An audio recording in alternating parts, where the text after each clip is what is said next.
On July 2nd, 1964, after decades of protesting against the racial discrimination of Black, Indigenous, Latinx, and Asian communities, the Civil Rights Act was passed. Yeah, you heard that right. 1964. 57 years ago. Fast forward to 2020. After the murder of George Floyd, a new wave of protests and collective reckoning emerges. Sadly, the roars of protesters echo the same demands from the 1950s and 60s. During the onset of the pandemic, folks collectively realized how much these systems led to Black, Indigenous, and people of color suffering from continued, widespread discrimination. Collectively, since 2020, people across the country have been talking about the oppressive systems and policies that continue to plague communities of color, including discrimination in the workplace. Despite leading the way in energy conservation and sustainability for centuries, BIPOC represent less than 40% of the workforce. Organizations continue to exclude BIPOC from the energy sector, even though they have kept a sustainable lifestyle for hundreds or thousands of years, and contribute the least to climate change and pollution. We asked 10 leaders from historically excluded communities to tell their stories of struggles and triumphs in the energy sector. My name is Crystal Huang. I use any pronouns, and I'm a CEO of People Power Solar Cooperative in California, and I'm also the National Director of the Energy Democracy Project. My name is Marcelo Bonta. I am the president of Jedi Heart, and I've been working in the sector for about 24 years. In the name of God, the most gracious, most merciful, I greet you with the Islamic greeting. Assalamu alaikum, peace be with you. I'm Huda Alkaf. I'm an ecologist, environmental educator, and the founder and director of Wisconsin Green Muslims. My name is Miles Braxton. I'm the risk manager for Goldman Sachs Renewable Power Group based out of Boca Raton, Florida. And I have been in the clean energy industry for about 3 years now. I'm Tanya Gale. I am a native New Yorker, first generation American of Caribbean heritage, single parent raised in the old Bushwick of the 1970s. So my name is Bruno Estrada. I am currently a bilingual solar associate, and I work for a nonprofit called Solar One. My name is Jessica Guadalupe Tovar. I'm located in the Bay Area. Our office is in Oakland, California. I work with the local Clean Energy Alliance as an energy democracy organizer. My name is Jordana Vasquez. I identify as she and her, and I wear two hats. One is as co-founder of Women of Color Collective in Sustainability, WOCSUS, and the other one is as manager at Resilient Cities Network. My name is Jasmine Graham, and I'm the New York Senior Policy and Campaign Manager at the Building Decarbonization Coalition based in New York.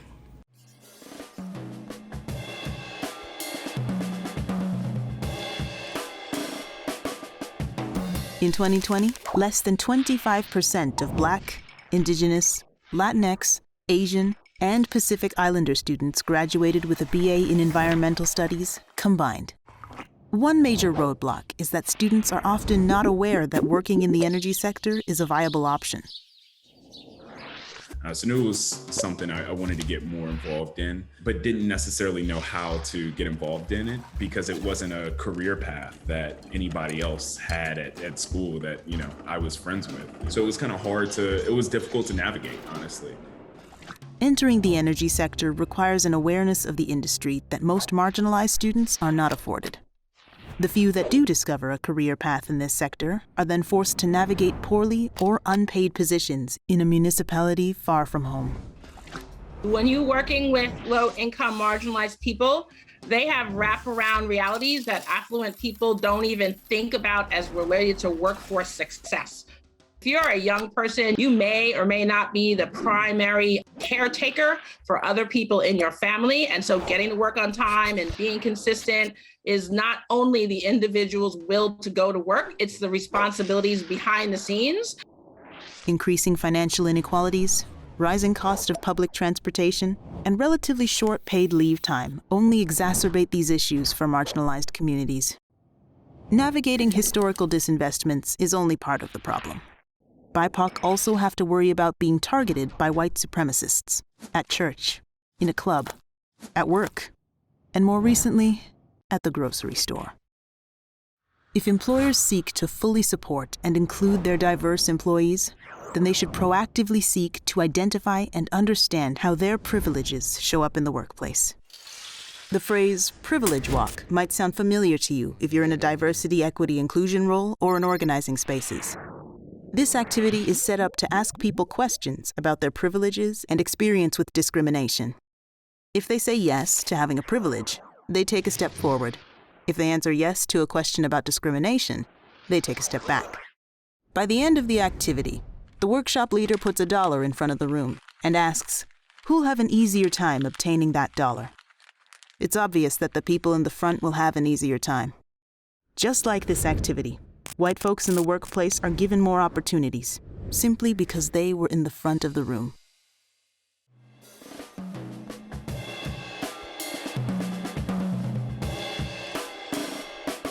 Diverse women really dominated the classroom when I was in architecture school. However, when I came as an emerging young professional, I realized it was a very different story. The reason I say this is because it was obvious from the beginning that most people that had the decision power, they didn't look like me. What Jordana experienced was not just a feeling, but a reality. According to one study, Black, Indigenous, POC only accounted for 25.3% of executive roles. Lack of diversity doesn't just impact an organization's success. It also negatively affects BIPOC employees. Not having an inclusive and racially diverse environment means that Black, Indigenous, Asian, and Latinx employees face a greater amount of microaggressions, harassment, and emotional stress. And to give you a couple of different examples, when I was being assertive and I voiced my opinions and concern, I was being told I was aggressive. When I asked more intentionality behind the hiring of BIPOC, I was told I was unrealistic. When I reused my manager's words in email, I was told I was too direct. When I met people for the first time, I was told, "Ooh, you're presentable." And in some cases, people even questioned where I was really from. I, as I mentioned, grew up in the Dominican Republic, came here in my 20s. So to hear someone question that and followed by comments of, "Oh, you're very articulate," or very eloquent, and you know, you hardly have any accent, that really eats away. While experiencing microaggressions, marginalized employees are also pressured to do unpaid DEI work outside of their normal responsibilities, which saves organizations from hiring another person. What kind of DEI work? When you're part of a minority group in the workplace, people expect you to be the representative for every minority, even if they don't belong to your specific identity group. They're kind of like the go-to for experiences outside of their own as well, because there is a short amount of staff who can explain things, and it's really not, you know, our position to always explain things to folks. And even my position as a Latino man, I can't explain what it's like to be a Latino woman or an Asian man or a Black man or anything like that. But we get referred back to see what our perspective is on it. Just because someone has a different skin color, ethnic background, or comes from a different country doesn't make them qualified to set up an organizational system.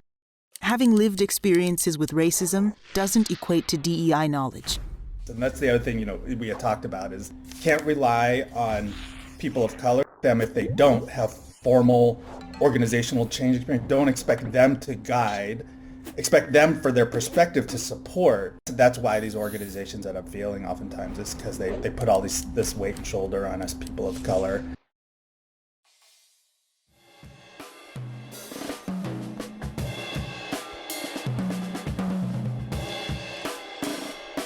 Coping with discrimination in the workplace is hard enough. What happens when you've dedicated several years to the energy sector and your experience worsens?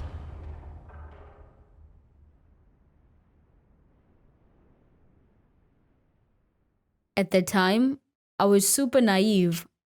It was my first job out of school. They paid me nothing, but I was so happy because at least they paid me something.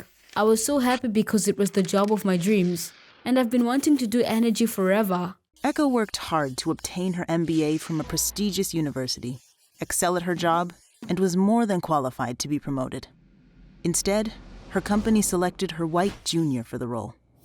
The longest standing employee usually becomes the supervisor. So I really expected that I would become the lead of the team because I was the most senior member and was qualified. We had someone join us a few years after me, who was from a different region and had less directly relevant experience. Yet he was still selected. And so when I asked my boss why I didn't originally get the position, as was custom, she just told me nobody inherits anything here, and she was looking for someone with skills I don't have. At that time, I tried to understand. I do have some weaknesses. For clarification, her organization prioritized seniority for promotions. She eventually gets promoted to director, but it was just a manipulation tactic used to keep her at the company. I became a director too and received what I thought was the biggest raise of my life. But I found out that she gave him $20,000 more than me, 25% more. And because he's actually a decent person, he told me about this and said, "It makes no sense, and in no world does this make sense that you make less money." It was ironic because my supervisor asked me to tell her if I had other job offers, yet she went and paid someone who worked there for less time $20,000 more than me. After learning about the pay difference, she decided it was time to leave. Transparent and honest in nature, Echo refused to announce the promotion out of concern for her own and the company's image. She asked if she could announce my promotion, but as soon as I found out I was being paid unfairly, I knew I had to get out. I just needed to get out, so I was waiting to line that up and didn't want her to announce it because it would look bad. I told her to hold off, but she came to me later that day and she said, "Well, I've been thinking about this and I talked to a board member, and I think it makes the most sense if you leave. We will pay your vacation at your old pay." The amount was like $300. After some discussion, she sent me a letter that said, "Well, given our conversation, I think what makes the most sense is to hold off your promotion, your title change, and your raise until you've decided on your commitment to the organization." But I already had a title change. I already had a promotion, so I consider it a demotion. After that, I found out that the whole time I've been the lowest paid member of the team. It was the most painful experience of my life. And so when she chose this monetarily regard for my value, $20,000 less, it just really hurt. I couldn't sleep. My hair was falling out. I had 24 hours of stress-induced anxiety attacks. I had so many problems, which I didn't know was stress-related at that time, all because of this experience. In spite of everything, through community and personal healing, Echo was able to get better insight into what transpired. We need spaces to heal, and we need to talk about it more openly. And this includes white people too. I think white people are eroded by racism. I think that white leaders in the energy sector have shit to deal with too. And I see a lot of people perpetrating harm that they probably received before from others in the industry, because of the power dynamics of systemic oppression. In fact, even though this woman caused me so much harm, I don't think she's evil. I don't think she sits every night to think, how can I mess up someone else's life tomorrow? I think she's a hurt human. To me, she's the best example of how hurt people hurt people. When you hear my story, it sounds like a cartoon. Like this person is a cartoon. This person is a bad racist, mean, horrible boss. But she's more than that, right? She's also a mother, spouse, daughter, She has many identities, and she's not evil in all those. And she's not evil, even though in that situation she was damaging. I think she was acting out of her pain. When you hear a story of employment discrimination, it's like, this person sounds like the devil. But the reality is that they're more complex than that. They're not that different from anyone. The people who are going to be hearing the story, or any story from this series, they might be like, well, I'm not like that. Or I wouldn't harm someone. I wouldn't pay them 20% less. But the reality is more than that. They also probably have a lot of biases about who has value and who doesn't. They have a lot of the same preconceived notions that my former supervisor has. Echo's story is one of thousands. Women of color, especially Black women, are often devalued for their work and passed over for promotions. Every 100 white men promoted, only 58 Black women receive a promotion. Living in a country founded on racism and white supremacy, everyone is bound to have some kind of bias. It's not a matter of if you have biases, but what you do with this knowledge now that you know. Will you continue to perpetuate harm like Echo's former supervisor? Or will you learn about the effects systemic and interpersonal oppression has on marginalized people? That choice is up to you.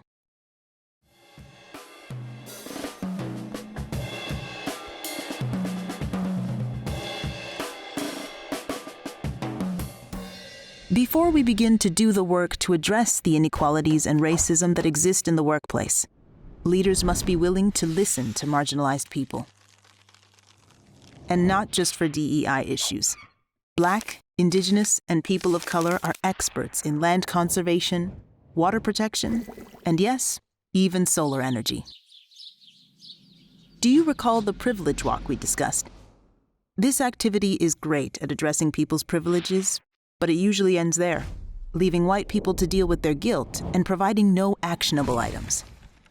Resource Generation amended the privilege walk by asking participants an additional question. Who in the room has the clearest view of what's going on? People in the back have the best view of the room. This reframing highlights the fact that the most marginalized communities are usually the ones to have the most perspective, knowledge, and wisdom when it comes to solving collective problems, which in turn makes them the best choice for leadership in the energy sector to address these issues. The real solution is already on the ground, already exists. And the people who have the privilege, have the power to make a difference for the most part, are blinded by and ask all these questions, waste so much money trying to figure out what to do, but they're wasting money, putting the money in the wrong place, thinking that they're getting somewhere and feeling frustrated, and they can blame it on the government, blame it on the lack of education, but really the answer is under their nose. It's part of the things that they culturally ignore and silence. Like the women, low-income people, brown and Black people of color who are already in their team that they're ignoring. You cannot solve the problem with the same mentality that got us into it. And so when we're talking about an audience of people who want to know what the solution looks like, it's really about how can we actually let go of something that don't work so we can listen to the people who already have the answers for hundreds of years. So I hope that would be helpful for them to understand that, like, look, solution's already here. All you have to do is let go of your obsession of control. Letting go of control might be one of the hardest things for organizations to do. A hierarchical system is dominant in the workplace in the United States, and imagining someone from the bottom of that system leading might be impossible to fathom. That's where the circular model comes in. The circular model is a decentralized system where anyone from anywhere in the company can contribute to completing a job.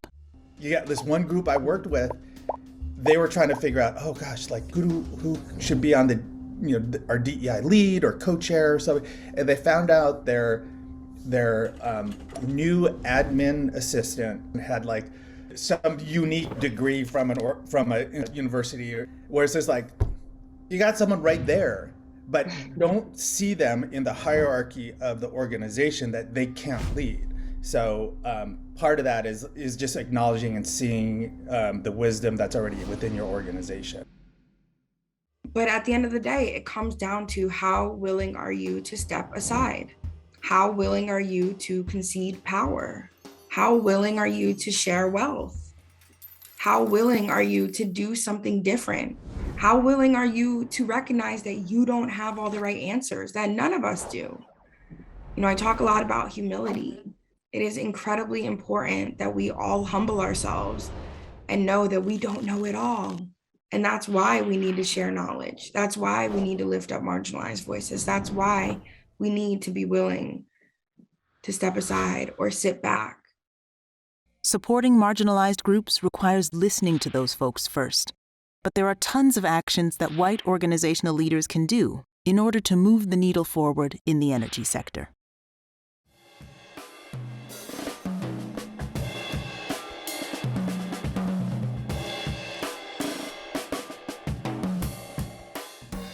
But I think overall it's important that we have access to money that's unrestricted.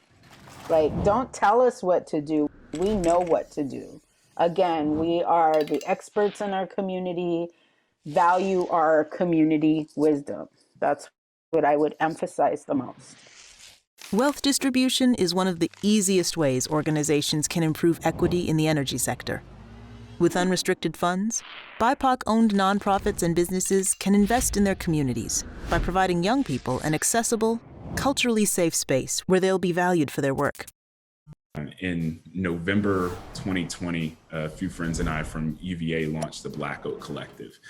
And one of the things we're doing is really trying to build the pipeline of Black talent interested in environmental fields. I went to 7 or 8 different universities across the country, USC, Yale, Duke, Columbia, a bunch of different schools to talk about how do you get involved in these careers as a young student of color. A lot of these students are coming from other majors or fields, but you can use those same skill sets in clean energy and have, a clean energy career. And I think just getting out the awareness that, hey, these careers exist and are sustainable, and add value to the world and your community. I think that's something that just needs to be pushed a little more. For a lot of BIPOC, the solution to coping with racism and exclusion is to create their own spaces. One day in the year 2000, I was excited to hear about an interfaith environmental group in my home state of Wisconsin. I got to know later that they were an all-white interfaith climate and energy group. I contacted them to ask when and how to join. I was shocked by their reply. No, we do not accept Muslims. After the rejection I received in 2000, I dedicated my life to building interfaith relationships and collaborations. The Wisconsin Faith Communities for Equitable Solar Initiative is an interfaith program to bring people of faith and goodwill together to care for Earth, save money to reinvest in their missions, and move forward toward an equitable 100% renewable energy future, providing solar education, assessment, and consultations to over 7,000 people of at least 19 different religions and spiritualities in Wisconsin and counting. I didn't feel that I had a lot of support or that a lot of people advocated for me. And in part, that's one of the main reasons why we started Women of Color Collective and Sustainability Works, because we wanted to create a safe space where women of color could discuss their journey navigating energy or navigating sustainability. So someone asked me the other day about how do I feel that Works came, though it's a love project and something that's really dear to my heart and Chanta's heart, it really came out of trauma. It really came out of place of oppression and frustration. It made me realize, the love and the work that has been put into Works did come from a really dark place, but I'm super happy to realize that we've come so far and helped so many people. While Black, Indigenous, and people of color create their organizations out of love, it's important to recognize the role trauma plays in their good work ethic. Marginalized employees have to manage both their personal and intergenerational trauma. Yet white leaders have little to zero understanding of how it shows up at work. Even when they do understand the effect systemic oppression has on its employees, they continue to reinforce white supremacist power structures that hinder progression.